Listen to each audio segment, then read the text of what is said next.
ವಿಶೇಷ? ಏನು ವಿಶೇಷ ಅಂದ್ರೆ ಏನು ಮದುವೆ ಒಂದು ವಿಶೇಷ. ಮದುವೆ ಒಂದು ವಿಶೇಷ. ಕಾಶಿ ದೇಶದ ಅರಸರ ಮಗಳಾದಂತ ಶಿವೆಯನ್ನು ಮದುವೆ ಆದ. ಶಿವೆ ಸೈನ್ಯದಿಂದ ಬರುವಾಗ ಒಬ್ಬಳು ರಾಕ್ಷಸಿಯ ಕೈಯನ್ನು ಕಡಿದ.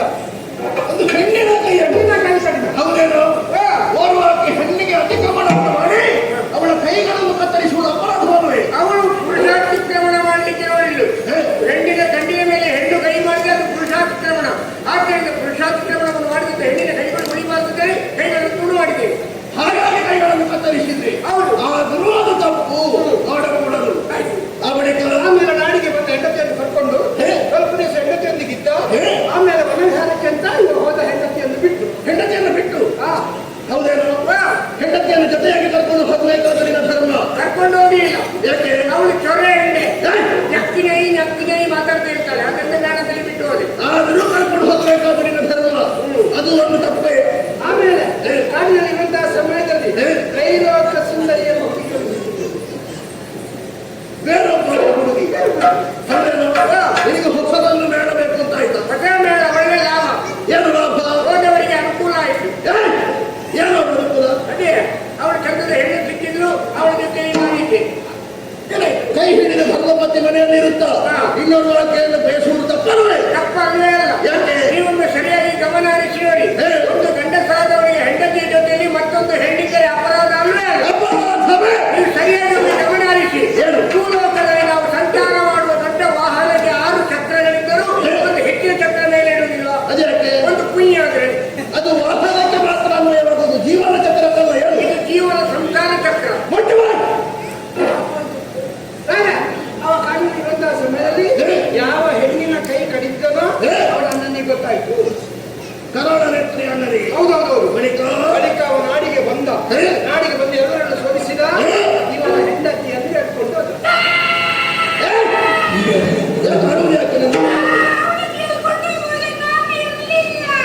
ನೀನು ಯಾಕೆ ಇರಲಿಲ್ಲ? ನೀನು ಹೊಸ ಮೇಳದಲ್ಲಿದ್ದೆ. ಮನೆಯಲ್ಲಿರಬೇಕಾದಂಥ ನೀನು ಹೊಸ ಮೇಳವನ್ನು ಹುಡುಕಿಕೊಂಡು ಹೋಗುವಾಗ ಯಾರಾದರೂ ಮನೆಗೆ ಬರದೆ ಸುಮ್ಮನೆ ಇರ್ತಾರೆ?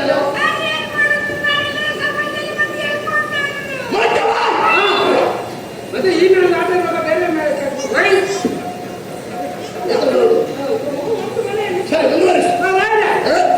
ಆಮೇಲೆ ಈಗ ಬಂದು ಹೇಳ್ಕೊಂಡು ಹೋದನ ವಿಷಯ ಇವನಿಗೆ ಗೊತ್ತಾಯ್ತು. ಏನು? ಆ ಹೆಣ್ಣತನ್ನು ಹೇಳ್ಕೊಂಡು ಹೋದ. ಏನು ಮಾಡಿದ? ಯುದ್ಧಕ್ಕೆ ಹೋದ. ಈತ ಯುದ್ಧಕ್ಕೆ ಹೋದ. ಆಮೇಲೆ ಅದ್ರ ಬುದ್ಧಿ ಬಂತು. ಯುದ್ಧಕ್ಕೆ ಹೋಗಿ ಆ ರಾಕ್ಷಸನಿಗೆ ಯುದ್ಧ ಮಾಡುವ ಸಮಯದಲ್ಲಿ ಅವನ ಕೈಯಿಂದ ಸತ್ತ.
ಜೀವನದಲ್ಲಿ ಯಾವುದೇ ಒಂದು ಪುಣ್ಯವನ್ನು ಮಾಡದಿರುವವರು ನೀನು.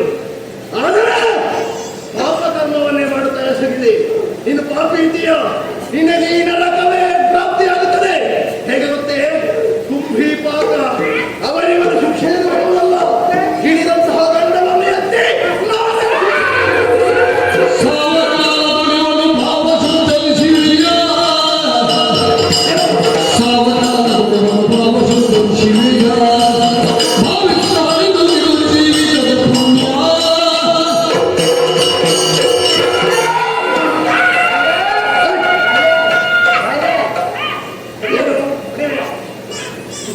ಒಂದು ಪುಣ್ಯ ಮಾಡಿದ್ದಾರೆ. ಪುಣ್ಯ ಆ ಒಂದು ಪುಣ್ಯ. ನೀವು ಹೇಳಿದ್ರೆ ಯಾವುದೇ ಒಂದು ಪುಣ್ಯವಿರಲಿಲ್ಲ. ಅದನ್ನೇ ಇರಲಿಲ್ಲ. ಈ ಒಂದು ಪುಣ್ಯ ಮಾಡಿದ್ದಾನೆ ಪ್ರಭು. ಏನದು?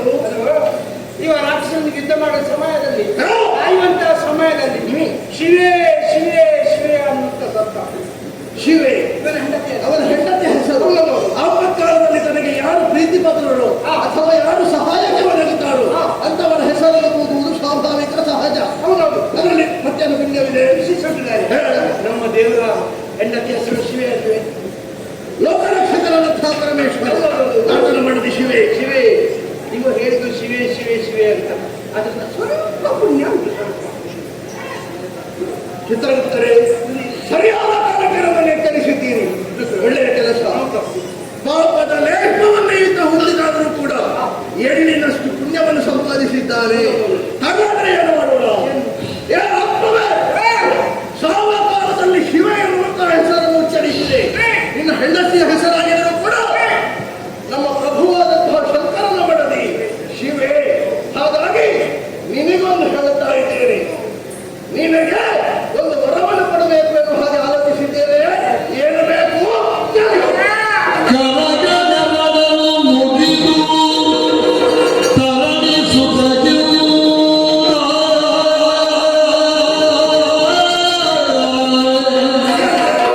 ಕರಗಡವನ್ನು ಮುಗಿದು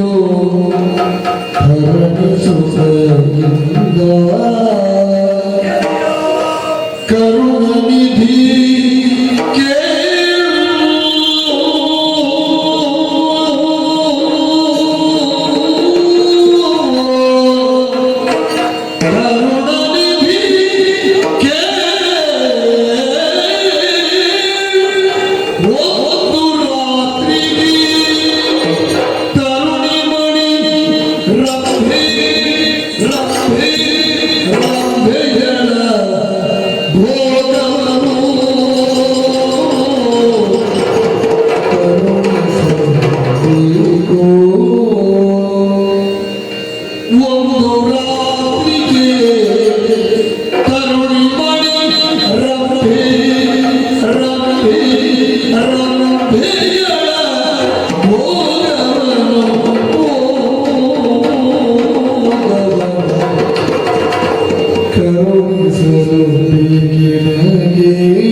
ಕರುಣನಿಧಿ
ಜೀವನವು ಎಲ್ಲಿ ಹೋಗಲಿ ನನ್ನದು ಮುಗಿದಿಲ್ಲ. ಅವಳಿರುವ ಮನೆಯೊಳಗೆ ಇರಿಸುತ್ತ ಉದಯಕ್ಕೆ ತನ್ನಿರಲು ಚಿತ್ರಗುಪ್ತಕ್ಕೆ ನಿರ್ಮಿಸಿದ ತರಣಿಸುತ್ತ ಸುನಗುತ್ತ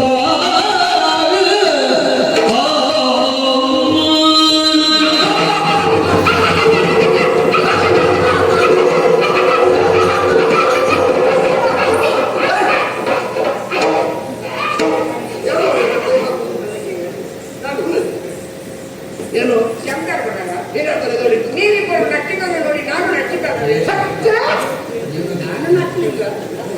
ನಿಮ್ಮ ಇಬ್ಬರ ವಿಷಯದಲ್ಲಿ ನನ್ನನ್ನು ಸೇರಿಸಬೇಡಿ. ಏನು ಚಿತ್ರಗುಪ್ತ ಏನು ಬೇಕಂತೆ? ಅವನಿಗೆ ರಂಬೆ ಸುಖಬೇಕು.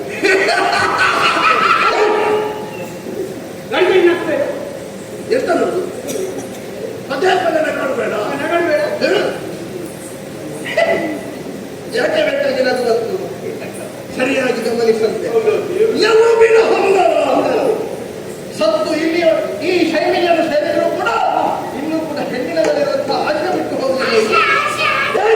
ಇದನ್ನೇ ಒಂದು ಹೊಸ ಪ್ರಯೋಗ ನೋಡುವ ಅಂತ ಹೇಳಿ ಇದರಲ್ಲಿ ಹೊಸ ಪ್ರಯೋಗ ಅನುಭವಿಸುವುದು ನಾನಲ್ಲ, ನಿಮ್ಗೆ ತಲೆ ಬಿಸಿ. ಈ ಎಲುಬಿನಲ್ಲಿ ಏನಿಲ್ಲ ಹಂಗಲ್ಲ. ಇದರಿಂದ ಏನು ಉಪಯೋಗ ಆಗಿತ್ತದು? ನನಗಾಗಿತ್ತು. ನಿನಗಾದೀತಾ? ಸರಿ, ಅವನಿಗೆ ಆದೀತು ಅಂತಾರೆ, ನನಗೆ ಯಾಕೆ ತೊಲಗಿಸಿ? ಸತ್ಯ ಇಲ್ಲಿಗೆ ಬಂದದ್ದು ಒಂದು ರಾತ್ರಿಯ ಮಟ್ಟಿಗೆ. ಹಾ. ಹೌದಲ್ವೇ? ಹಾಗಾದ್ರೆ ಕರ್ಕೊಂಡು ಹೋಗುವ ಯಾರು? ಉಗ್ರಾಣಿ ಶಾಂತ ಹೋಗಿದೆ. ನನ್ನ ಲೆಕ್ಕಾಚಾರ ನಿನ್ನದಲ್ಲ. ಹಾಗಾಗಿ ಉಗ್ರಾಣಿ ಹೇಳುದಿಲ್ಲ ನೀವೇ ಅಲ್ವಾ? ಹೌದು. ಅದನ್ನ ಶಾಂತ ಹೋಗಿದೆ. ಸರಿ, ಉಗ್ರಾಣಿ ತಂದಿದ್ದೆ. ರಂಭೆಯ ಮನೆಯಲ್ಲಿದೆ ಅನ್ನುವ ಹಾಗೆ ನಿಮಗೆ ಸರಿಯಾಗಿ ಗೊತ್ತಿದೆ. ಹ? ಗೊತ್ತುಂಟು, ಗೊತ್ತಿಲ್ಲ ಅಂತ ಅಲ್ಲ. ಸ್ವರ್ಗಕ್ಕೆ ಯಾವಾಗ ಅವಾಗ ಹೋಗ್ತಾ ಇರ್ತೀರಿ ಆತ್ಮಗಳನ್ನು ಬಿಡುವುದಕ್ಕಾಗಿ. ಹಾಗಾಗಿ ನೀವೇ ಈ ಆತ್ಮವನ್ನು ಕರೆದುಕೊಂಡು ಹೋಗಬೇಕು. ಹ? ಆ ಬಳಿಕ ಹೊರಗಡೆ ಹೀಗೆ ಕಾವಲು ಇರಬೇಕು. ಹಾಗೆ. ಹ. ಹೇಗೆ? ನೀವು ಹೀಗೆ. ಏ ಚಿತ್ರಾನ್ನ ಚಿತ್ರಾನ್ನ ಇಷ್ಟು ದೊಡ್ಡ ಜೀವ ಕೂತು ಹೇಳ್ತದೆ, ಮತ್ತೆ ನೀನೇನು ಸಮಸ್ಯೆ? ನೀನು ಕಾವಲಿಗಿರಬೇಕು. ಉದಯಕ್ಕಾಗುವಾಗ ಆ ಆತ್ಮವನ್ನು ಮರಳಿ ಶೈಲಿಗೆ ಯಮಧರ್ಮರಾಯ, ಏನು? ಇನ್ನೊಮ್ಮೆ ಸರಿಯಾಗಿ ಹೇಳಿ. ನನ್ನನ್ನು ರಮ್ಯಮನೆಗೆ ಕರ್ಕೊಂಡು ಹೋಗ್ಬೇಕಂತ ಹೇಳಿ ಇಲ್ಲಿಂದ ರಮ್ಯಮನೆಗೆ ಕರ್ಕೊಂಡು ಹೋಗಿ ನನ್ನನ್ನು ಊರ್ವಶಿ ಮನೆಯಲ್ಲಿ ಬಿಟ್ಟು ಇವ ರಮ್ಯಮನೆಗೆ ಹೋಗಿರುವಾಗ ನಿನಗೆ ರಮ್ಯ ಅಂದ್ರೆ ಊರ್ವಶಿ ಹುಡುಗಿ ಚಿತ್ರಗುಪ್ತರೆ, ರಂಭೆ ಯಾರು ಊರ್ವಶಿ ಯಾರು ನಿಮಗೂ ಸರಿಯಾಗಿ ಗೊತ್ತಿದೆ ತಾನೆ. ಯಾರ್ಯಾರ ಅಂತಃಪುರ ಎಲ್ಲಿದೆ ಅನ್ನೋದು ನಿಮಗೆ ಸರಿಯಾಗಿ ಗೊತ್ತಿದೆ. ಹಾಗಾಗಿ ನೀವೇ ಹೋಗಬೇಕು.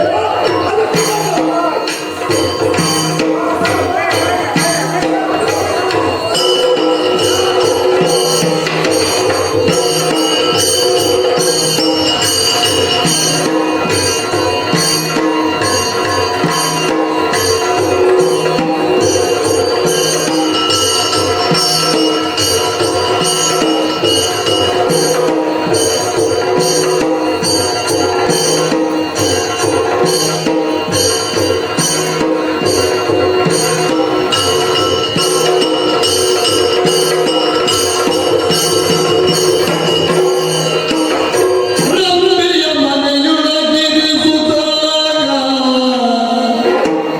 ರಂಭೆಗೆ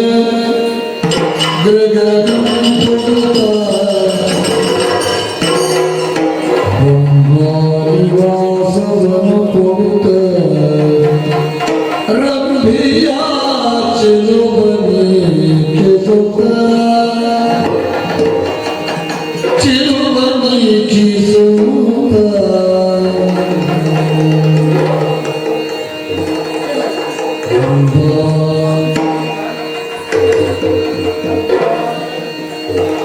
ರಂಭೆಯ ಚೆಲುವನೆ ಕಿಸುತ್ತ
ಯೋಚಿಸಿ